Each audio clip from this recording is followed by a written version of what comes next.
All right, so let me kind of come to towards the end.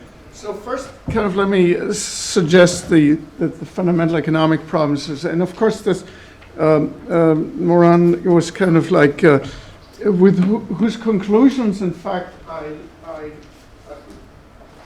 fairly agree, but I wish you would not set up this straw man in kind of, and I don't know where you get this stuff. We obviously are from different hemispheres or something, but that this debate in America was somehow decided on economic grounds.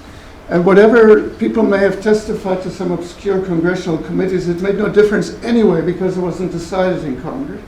It was decided basically in the White House as transmitted to the FCC based on exactly the non-economic grounds. Because the economic grounds would probably be on balance, that's not a clear story, on balance be against net neutrality, but the non-economic grounds were kind of including the speech grounds were deemed to be more important, and that was what the debate was all about. And if you look at the New York Times editorials, they weren't talking about economics, they were talking about the free speech issues. In fact, if you can almost argue that they should have discussed the economic grounds too, not only the free speech. So I have no idea why you put this, maybe law professors do this kind of like they say, oh, economics, but it's not just economics. Then they talk about economics for half an hour. Then they said, but it's not economics anyway. So I will argue that yes, it's not only about economics, and we all understand that. So therefore, there is no particular reason kind of to make this into a kind of crusade against economics because nobody's arguing that. All right. Now, that said, let me start with economics because it will, and I think kind of where I will reach, what the point that I will reach is that in fact the economic equilibrium, since we are talking here not about internet in general, this is kind of discussion that's been going on thousands of times, but rather kind of the media concentration and where this is taking us, what the implications are. So this is not just about internet freedoms, talk about this elsewhere.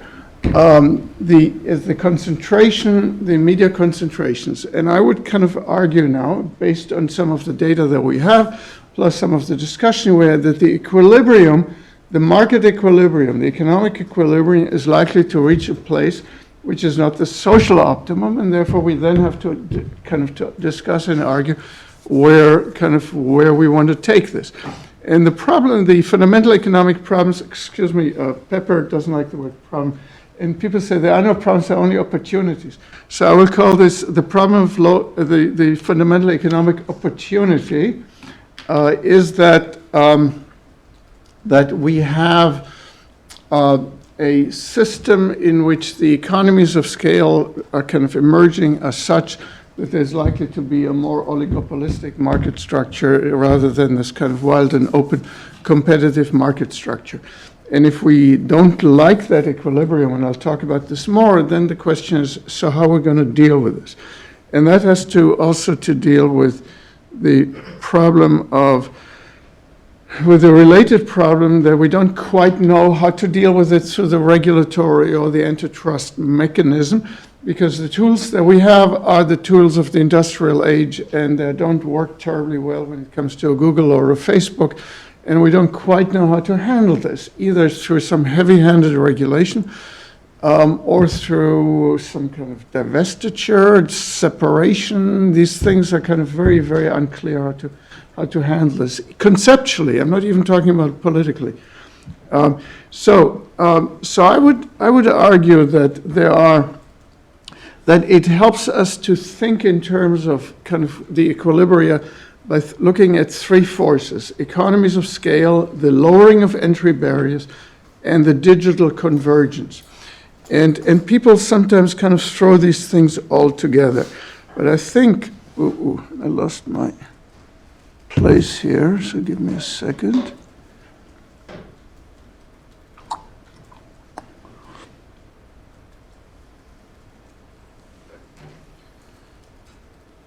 Okay, so economies of scale we've talked about and I've talked about, but related, the network effects that are similar. But there's a second issue is the lowered entry barriers. And we also understand that it is now much easier to make a film, to have a text type, blog type things. And so the entry barriers have been reduced. And so it's possible perhaps to think in these terms. On the vertical axis, you have the entry barriers as exemplified by the average cost of the first unit. And this is the quantity produced that will show you the economies of scale. And in state one, for product one, the entry barriers are high, and now they're lowered, and it becomes easier to enter, and that's great, and so 1,000 people, 1,000 flowers bloom. But that does not necessarily mean that as the sector expands, that you will have economies of scale, because you could have a relatively flat reduction of prices, meaning that costs don't scale very much down, or conversely, you can have a much steeper decline in cost over production and therefore high economies of scale. And the two are kind of separate.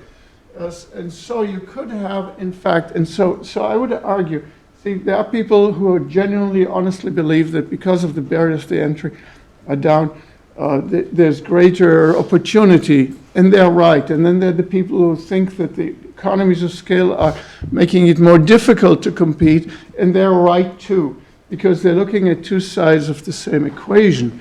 Namely, the people who think kind of 1,000 flowers are blooming, they look at the entry barriers. And the people who think, oh my God, Google is taking over the world, they're looking at the economies of scale.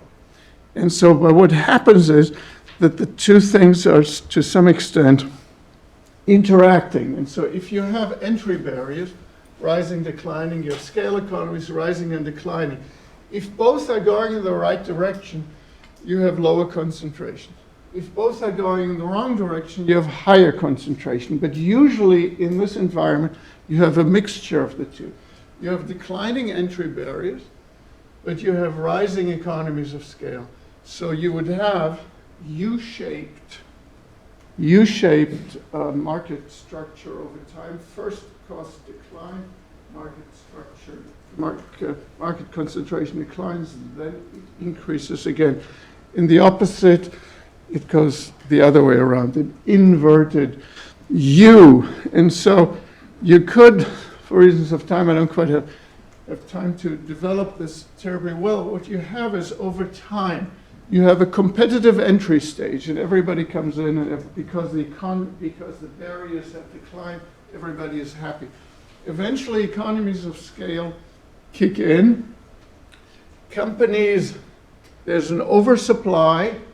Nobody's making money because marginal costs are very low. Prices get competed down to marginal costs, which are kind of close to zero. Everybody's losing money. Companies go out of business. There is a an instability stage. People go out of business, and then the survivors, the last men and women standing, they merge, they consolidate, they acquire, and the market kind of concentration rises again. And so you have that kind of cyclical type trends. Now, because the economies of scale are also increasing over time, as I've argued, you can see that there's also a somewhat increasing axis around which these oscillations take place. And on top of that, because of the digital convergence, the oscillations of the platform sector and the oscillation of the mass media sector are converging to each other. That's slightly kind of drawn. One is kind of coming down a bit, the other one is going up a bit. But the point is that for the mass media sector, the oscillations are in an upward direction. So we have a trend of upward trend with oscillations. And every once in a while, things are coming down, and there will be lots of newspaper stories about kind of how media concentration has been declining and so on, and 5 years later it's up again, and usually that has to do with some disruptions, 2001, 2008, and so on and so forth, and there will be the next one, undoubtedly. So when this all adds up, in my view, is that there will be an industry structure in which there are a few very large and global platform firms, a few and global content integrator firms, kind of tentpole firms, around which congregate smaller specialized content providers and technology firms, and so these are the smaller ones. And then we are faced with a question of, well, with the lower ones there's no issue, but with the few platform firms and the few content integrator firms, what are we going to do about this situation? And the options are basically to do nothing and hope for a new competitive entry, and that would presumably be the Chicago School of Economics recommendations, but also the early internet and libertarian philosophy, which has kind of somewhere gone by the wayside because the internet community is now much more kind of activist and interventionist in approach. I mean, obviously there are some of the kind of old-timers who still talk the old-time religion, and in some way, in a way, everybody talks the old-time religions. They just don't walk the walk. They just talk the talk. So they, in fact, kind of all the net neutrality discussion was for the internet community kind of to be pro-regulatory. So the issue then is, and this gets us to the Moran issue, which is, and what was also discussed earlier, that when governments, because the entities are emerging that are controlling the way we speak and what will be shown and what will not be shown. And when the governments did that, they are constrained by constitutions and a variety of other arrangements.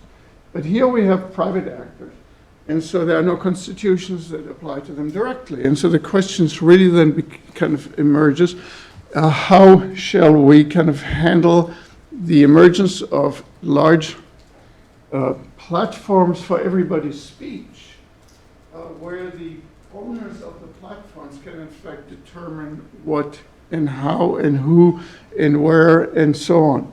That will inevitably lead to challenges.